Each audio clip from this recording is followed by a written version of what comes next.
Hi friends, welcome. Bharathi Kannamma நாளைக்கு எபிசோடில் வரக்கூடிய இன்ட்ரெஸ்டிங்கான சீன்ஸ் பற்றி பார்க்கலாம். சௌந்தர்யா வேணு கிட்டக்க சொல்கிறாங்க, நான் இதுக்கு மேலே நான் எந்த உண்மையும் மறைக்கிறதா இல்லை, நான் பாரதி கிட்டக்க போய் எல்லா உண்மையும் சொல்லலான்னு இருக்கிறேன் அப்படின்னு சொல்கிறாங்க.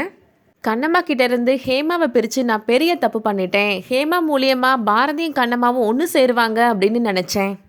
நான் பாரதி கொஞ்சம் கூட மாறவே இல்லை அப்படின்னு சொல்கிறாங்க. நான் போய் எல்லா உண்மையும் சொல்லத்தான் போகிறேன் அப்படின்னு சொல்கிறாங்க.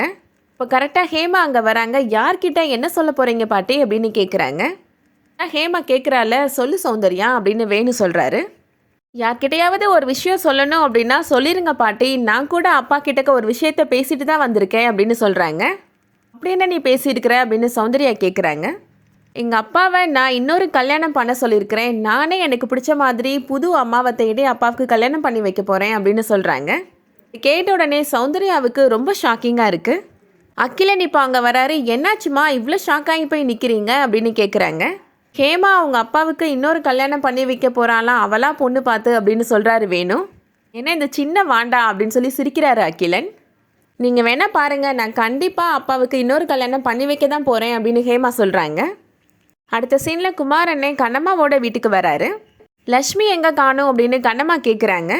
லக்ஷ்மி என்கிட்டக்க வெளியில் போகிறேன் அப்படின்னு சொல்லிட்டு போனான் கண்ணம்மா அப்படின்னு சொல்கிறாரு. எங்கே போனானே என்கிட்டக்க சொல்லாமல் அப்படின்னு கண்ணம்மா கேட்குறாங்க.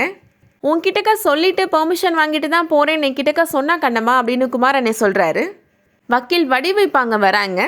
கண்டிப்பாக லக்ஷ்மி அவளோட அப்பாவை தேடி தான் போயிருந்திருப்பா அப்படின்னு சொல்கிறாங்க அவங்க. சின்ன பொண்ணு அவள் அவங்க அப்பாவை தேடி எங்கே போனானே தெரியலையே, அவள் கையில் காசு கூட இல்லையே அப்படின்னு ரொம்ப கவலைப்படுறாங்க கண்ணம்மா. லக்ஷ்மி இப்போ அவங்க ஃப்ரெண்டோட அம்மாவை பார்த்து பேசுகிறாங்க. அவங்க போலீஸ் எஸ்ஐயாக இருப்பாங்க, என்னோட அப்பாவை கண்டுபிடிச்சி கொடுங்க மேடம் அப்படின்னு சொல்கிறாங்க லக்ஷ்மி. மேடம்லாம் என்னை சொல்ல வேணாம், ஆன்ட்டினே கூப்பிடுமா அப்படின்னு சொல்கிறாங்க அவங்க. அப்பாவை எப்போ இருந்து காணும் அப்படின்னு கேட்குறாங்க. நான் பிறந்ததுலேருந்தே என்னோட அப்பாவை நான் பார்த்ததே கிடையாது ஆன்ட்டி அப்படின்னு சொல்கிறாங்க லக்ஷ்மி. அப்பா அம்மா கூட சண்டை போட்டுட்டு போயிட்டாரு அப்படின்னு சொல்லியிருக்காங்க அம்மா அப்படின்னு சொல்கிறாங்க. அப்பாவோட ஃபோட்டோ ஏதாவது இருந்தால் என்கிட்ட கொடு லக்ஷ்மி, நான் கண்டுபிடிச்சி கொடுக்குறேன் அப்படின்னு அவங்க சொல்கிறாங்க. நானும் அம்மா கிட்டே கேட்டு பார்த்துருக்கேன், ஆனால் ஒரு ஃபோட்டோ கூட இல்லைன்னு அம்மா சொல்லிட்டாங்க ஆன்ட்டி அப்படின்னு சொல்கிறாங்க லக்ஷ்மி. உங்கள் வீட்டில் இருக்கிற ஆதார் கார்டு ரேஷன் கார்டு எதையாவது தேடிப்பார், அதில் கண்டிப்பாக உங்கள் அப்பாவோட அட்ரஸ் இருக்கும் அப்படின்னு சொல்கிறாங்க. உங்கள் அம்மாவோட ஃபோனில் உன் அப்பாவோட நம்பர் இருக்குதான்னு தேடிப்பாருமா அப்படின்னு சொல்கிறாங்க.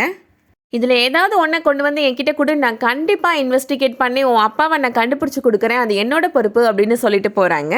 அது கேட்ட உடனே லக்ஷ்மிக்கு ரொம்ப சந்தோஷமாக இருக்குது.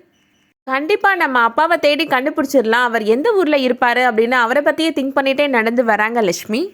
அதோட இந்த எபிசோட் முடியுது. இந்த வீடியோ உங்களுக்கு பிடிச்சிருந்துச்சுன்னா லைக் பண்ணிக்கோங்க. அடுத்தடுத்த சீரியல் அப்டேட்ஸ்க்கு நம்ம சேனலை சப்ஸ்கிரைப் பண்ணிக்கோங்க. தேங்க்ஸ் ஃபார் வாட்சிங்.